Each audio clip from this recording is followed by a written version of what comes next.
নমস্কার। কবি অশোকানন্দ দে রচিত কবিতা কত নরনারীর মনের কথা, কণ্ঠে আমি শেখ আজমত হক।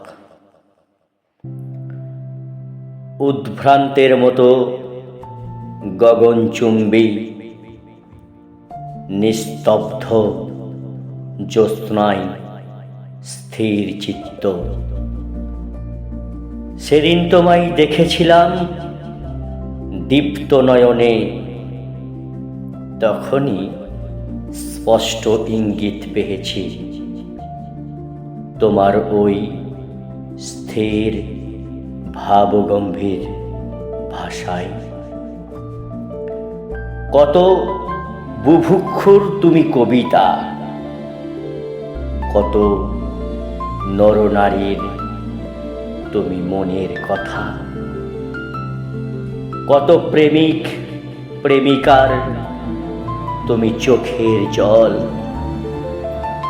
কত বিপ্লবের তুমি শোণিত ক্ষুরধার।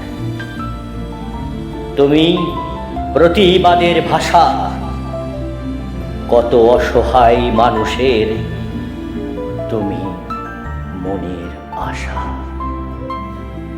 তাই তো বলি, তুমি ঘুমিয়ে থেকো না মনের অগোচরে, কবে যে ভালোবেসেছি বুঝতে পারোনি এতটুকু।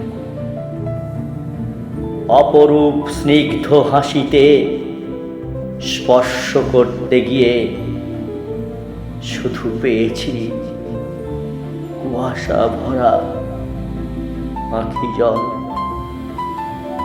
ফোঁটা ফোঁটা শিশির বিন্দু। তবু আমাকে আশ্বাস দিয়ে যাবে মুক্তির। তুমি আমার স্বপ্নের শতরূপা অপরূপা, সেইখানেই হবে কবিতার জাগরণ। নমস্কার।